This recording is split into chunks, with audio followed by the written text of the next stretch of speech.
నమస్తే అన్న. నమస్తే అన్న. ఈ ఐపీఎల్ జరుగుతున్న మూమెంట్లోనే రాబోయే 2026 అవునవునవును T20 వరల్డ్ కప్ గురించి కూడా చర్చలు జరుగుతున్నాయి. అవునవునవును. దానికి ఇప్పటి నుంచే సెలెక్టర్స్ కూడా అందరి మీద దృష్టి పెట్టారు. అవునవును. ఒకవేళ నువ్వు పిక్ చేయాలంటే నువ్వు ఒక టీం 11 కానీ టీం 15 కానీ కొంతమంది పేర్లు చెప్పాను. నీకు నచ్చిన వాళ్ళ పేర్లు వీళ్ళు ఉండాలి.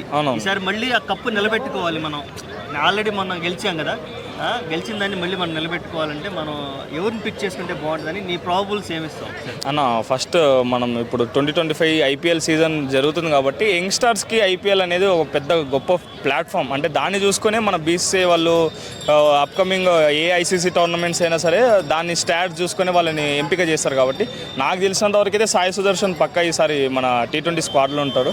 సాయి సుదర్శన్, యశస్వి జైస్వాల్, దాని తర్వాత మన సూర్యకుమార్ యాదవ్, దాని తర్వాత మన శ్రేయస్ అయ్యర్, దాని తర్వాత తిలక్ వర్మ, హార్దిక్ పాండ్యా, ఇట్లా వాళ్ళు అయిపోయినా సరే మళ్ళీ నెక్స్ట్ కింద వచ్చేసి మన బౌలర్స్ అంటావా మన మహమ్మద్ సిరాజ్ ఖచ్చితంగా ఉండాలి. జస్ప్రీత్ బుమ్రా 100% ఉండాలి. షమి ఇప్పుడు ఈ మధ్యలో కంబ్యాక్ లేదు కానీ షమి, హర్షదీప్ సింగ్ వీళ్ళు ఉంటే ఇంకా మామూలుగా బెంచ్ అంటే ఇంకొక 2-3 ప్లేయర్స్ని కావాలన్నా అభిషేక్ శర్మని పిక్ చేసుకోవచ్చు అన్న. ఎక్సలెంట్ ప్లేయర్ అన్న. అన్ని రేంజ్ ఆఫ్ షాట్స్ తనలో ఉన్నాయన్న. తనని బ్యాక్ చేస్తే మాత్రం ఖచ్చితంగా గొప్ప ప్లేయర్ ఉంటాడు. ఇంకా ఆల్రౌండర్, ఫాస్ట్ బౌలింగ్ ఆల్రౌండర్ కావాలంటే మనకి నితీష్ కుమార్ రెడ్డి కూడా బాగా మంచి ప్లేయర్. ఎందుకంటే ఆస్ట్రేలియా సిరీస్లోనే తను ఏందో నిరూపించుకున్నాడు. ఫస్ట్ సిరీస్ బీజేపీ సిరీస్ ఎవరిని తీసుకోవాలి? అదే నా కీపరే. ఇప్పుడు పంత్, ఇషాన్ కిషన్, కేఎల్ రాహుల్, ముగ్గురు, సామ్సన్, సంజు శాంసన్, ఈ నలుగురు ఉన్నారు. నలుగురులో ఇద్దరిని పిక్ చేసుకోవాలి. కాబట్టి కీపర్ కోసమే కీపర్ గురించి మాట్లాడుతున్నాం. బౌలర్స్ మాట్లాడినా, బ్యాట్స్మెన్స్ ఆల్రౌండర్స్, బ్యాట్స్మెన్స్ మాట్లాడినా, కీపర్ అయితే మనకి ఎట్లా చెప్పుకోవాలంటే ఇప్పుడు పంత్ టెస్ట్కి ఒకటి అనేసి తనకి ఓ మార్క్ పడిపోయింది. మన కేఎల్ రాహుల్ ఓడిఏకి ఒకటి అనే ఒక మార్క్ పడిపోయింది.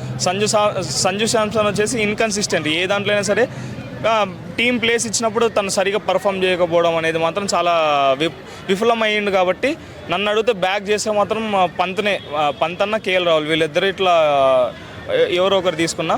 అభిషేక్ శర్మ మన కీపర్ చేసుకోవచ్చు. దాని తర్వాత అదేది మన సాయి సుదర్శన్ కూడా కీపింగ్ చేస్తాడు. అట్లా నన్ను అడిగితే మాత్రం రిషబ్ పంత్, కేఎల్ రాహుల్ కీపర్గా వాళ్ళిద్దరు.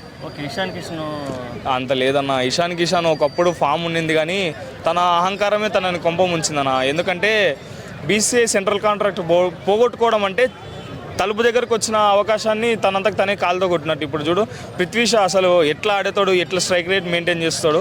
ఐపీఎల్ అన్సాల్వ్డ్ అంటే మన ఇండియన్ ప్లేయర్ ఐపీఎల్ అన్సాల్వ్డ్ అంటే మాత్రం అది అసలు పెద్ద బోర్డుకి ఆడతాడు. తను ముంబైకి ఆడతాడు. మన డొమెస్టిక్ సర్క్యూట్లో కూడా నెంబర్ ఆఫ్ రన్స్ ఉన్నాయి T20లో. అట్లాంటిది ఐపీఎల్లో తను అన్సోల్డ్ కావడం అంటే బీసీఐ కాంట్రాక్ట్ కోల్పోయి వాళ్ళు చెప్పిన కాంట్రాక్ట్ లిస్ట్లకి పర్ఫామ్ చేయకపోవడము. తను స్పిన్ డిపార్ట్మెంట్ తీసుకుంటే స్పిన్ డిపార్ట్మెంట్ అదే అన్న. స్పిన్లో అంటే మనకి అదేది మన వాడు వరుణ్ చక్రవర్తి ఉంటాడన్న. కన్ఫర్మ్గా వరుణ్ చక్రవర్తి, అక్షర్ పటేల్, కుల్దీప్ యాదవ్ 100% ఉంటారన్న. వీళ్ళు ఖచ్చితంగా వీళ్ళు ముగ్గురు ఉండాలి. ఖచ్చితంగా ఉంటారు కూడా. వరుణ్ చక్రవర్తి, కుల్దీప్ యాదవ్, అక్షర్ పటేల్. వైస్ కెప్టెన్ ఎవరు అన్న? కెప్టెన్ ఎట్లా సూర్యకుమార్ యాదవ్ ఫిక్స్. మన బీసీఐ సూర్యకుమార్ యాదవ్కి ఇచ్చిండు. ఇంకా వైస్ కెప్టెన్ అంటావా అక్షర్ పటేల్ మంచిగానే లీడ్ చేస్తున్నాడు అన్న ఇప్పుడు టీంని, డీసీని. ఆ స్కిల్స్ కూడా బాగున్నాయి అక్షర్ పటేల్కి. ఎందుకంటే ఫ్లోటర్గా పైనకి వచ్చి ఇన్నింగ్స్ని బిల్డ్ చేయమన్నా కూడా చేస్తారు. కాబట్టి వైస్ కెప్టెన్గా అక్షర్ పటేల్ అయితే మంచిగా ఉంటుంది. హార్దిక్ పాండ్యా ఆల్రౌండర్గా మెయింటైన్ చేస్తారు. అంతే. టీంకి ఎబిలిటీ అంటే టీంకి వెన్నెంకలాగా ఆల్రౌండర్ పర్ఫార్మెన్స్ ఇస్తాడు. కాబట్టి తన మీద ప్రెషర్ లేకపోతే, కెప్టెన్సీ ప్రెషర్ లేకపోతే క్రంచ్ సిచ్యువేషన్లో ఖచ్చితంగా మంచిగా పర్ఫామ్ చేస్తాడన్న. Okay, thank you.